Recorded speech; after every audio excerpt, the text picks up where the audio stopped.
Halo guys, Assalamualaikum warahmatullahi wabarakatuh.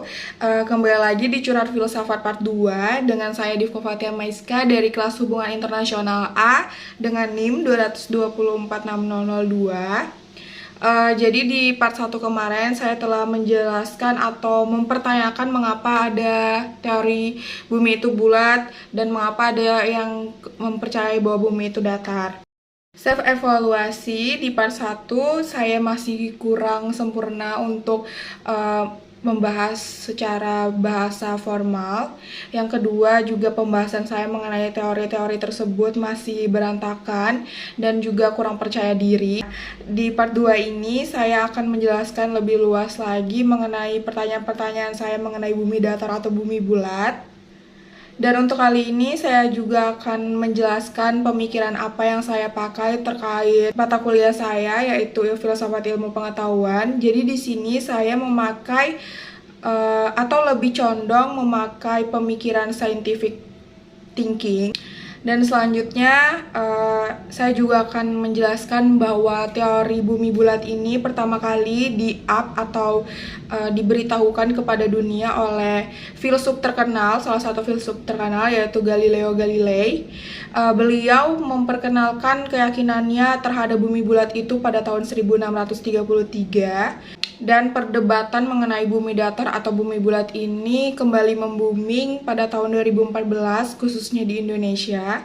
Selain bukti-bukti yang telah saya paparkan di part 1 kemarin mengenai kenapa saya membingungkan bahwa banyak sekali orang yang mempercayai bahwa dunia itu datar, alasan-alasan saya tidak bisa mengerti tentang percayaannya mereka selain di part 1 yang telah saya paparkan. Sebelumnya juga saya telah menyinggung mengenai teori bumi itu bulat dibawakan oleh atau oleh filsuf terkenal yaitu Galileo Galilei, yang mana itu pada tahun 1633, yang artinya bahwa sebelum Galileo Galilei ini mengungkapkan mengenai kepercayaannya tentang bumi itu bulat, banyak masyarakat yang masih mempercayai bahwa bumi itu datar.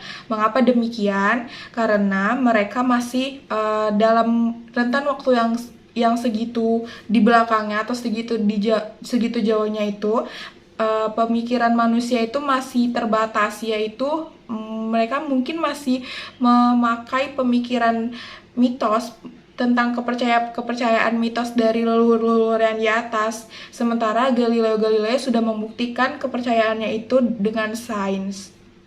Dan dengan seiring berjalannya waktu, kemajuan cara berpikir manusia, mereka mungkin kembali bertanya-tanya mengapa terjadi siang dan malam, kenapa ada pasang dan surut air laut, yang ternyata pada masa saat ini telah dibuktikan bahwa hal tersebut itu merupakan dampak dari rotasi perputaran bumi terhadap matahari gitu. Jadi saat itu juga banyak perdebatan bahkan hingga saat ini mengenai bumi datar dan bumi bulat, yang sekalipun sudah dibuktikan dengan adanya ilmu pengetahuan alam, dan setelah itu terbukti, kita sebagai manusia dengan pola pikir yang terus berkembang kembali menyadari bahwa oh iya ya, ternyata benar juga terjadinya siang dan malam itu dari dampaknya matahari,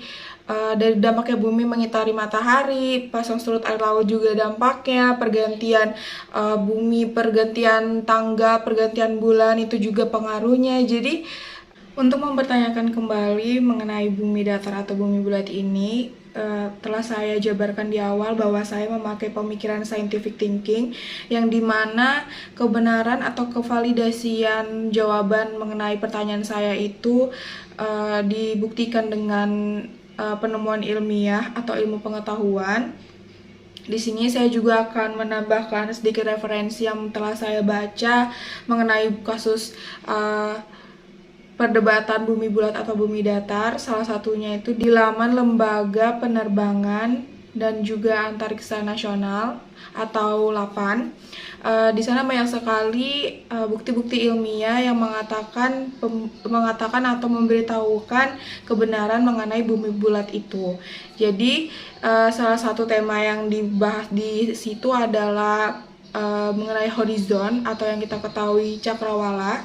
Jadi garis horizon ini adalah garis pemisah antara bumi dan juga langit, yang dimana para Flat Earth Society tersebut mengatakan bahwa garis horizon ini menjadi salah satu bukti kepercayaan mereka mengenai bumi datar.